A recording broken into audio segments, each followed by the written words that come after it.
Hey guys, Matthew Taylor here from Secrets Kept Hidden. Today I bring you the final chapter in the Rake Skinwalker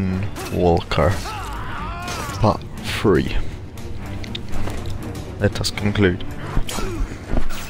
I don't really know where it went after that. The police got there. I'm still glued to that door. What was left of it? Anyway. The sun was up before they got it off me. They put me in a hospital for a while. A lot of people talked to me, but I didn't talk back. Not for a long time. When I got back home, I got a job for the landlord, working on the farm. We didn't talk much, not about the thing, but I signed up for the army when I was 19, and he sent me down to drink some scotch as a send-off. I asked him right away what the police told him. The story they went with was that it was a wild animal.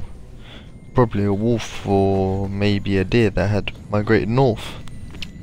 I asked him how they could say that when they had the hand. He looks at me, stunned.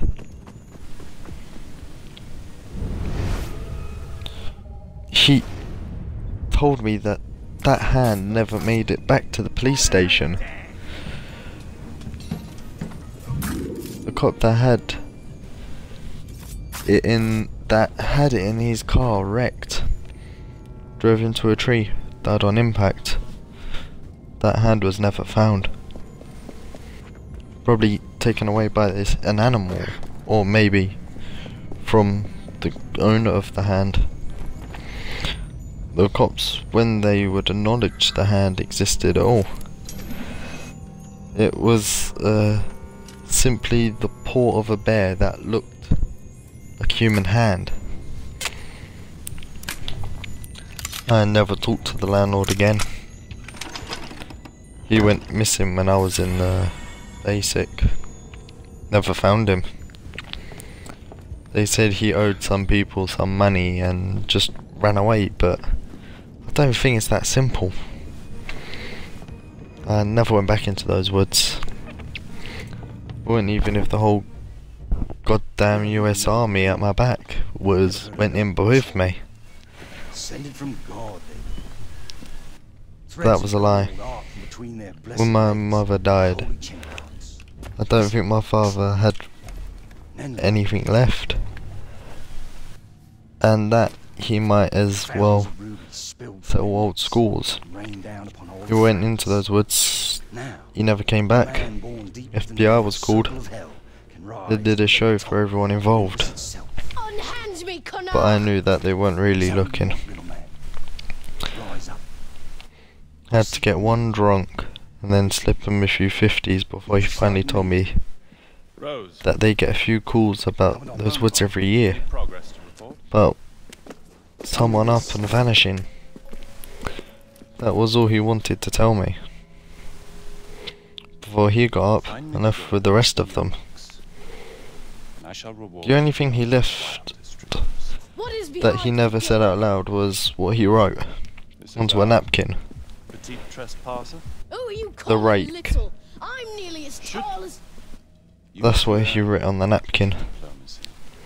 I don't know what it meant until I searched for it on the internet. Honestly, I would rather have not known. The Rake is a mysterious creature. There have been theories about it that it is in partnership with the Slender Man. Now we don't know if this is true, but there have been some sort of radiation particles found that have linked the Rake stories with the Slender Man stories. Now we don't know why this is and why they're working together, but one thing is for sure. If they are, then you have to face them. I'm not a ghost. You will not make it out of there alive. You are trying to confuse me. Now, this is all we have on the Rake, and this is only one of the few rare stories about the Rake. Now, we have nothing to go on how to kill it, or of its existence or origins. So this is one of the many mysteries that need to be solved about some of these myths and legends that have been put into the new world. It was taken from a tomb under Saint Denis. I have it. It's in my fortress. We can get it later. How did you do all that? You're the best fighter I've ever seen. I wouldn't go that far. Where did you train? In Paris. Whoa. Another legend that behind our house. I don't really have any has been roaming the earth like you. What about your mother? are zombies. She's not my mother. My mother is more. Now there are She had to go back a few myths about zombies, but no one ultimately knows how they will actually come about. So here's a few myths about zombies. Zombies are the most popular and relevant monsters of the last 50 years. But they are also among the most misunderstood. Rumours and wild speculation have seeped into all aspects of zombie science, survival, and pop culture to the point of absurdity. We have to get that manuscript first. So To protect it's from the enemies of France. complicated of how zombies will come about and why, but there's a few things that you need to come into contact and thoughts that will need to cross your mind when facing a zombie apocalypse. 1. Heavy weapons. You'll have to have a very heavy weapon when facing zombies, as you will have to go for a very lethal headshot if you want to stop them from attacking you. The second thing you'd have to think about is supplies. Now, some supplies will be scarce across the world, so at some point in time you would have to come to terms with stealing supplies and leaving others to defend for themselves.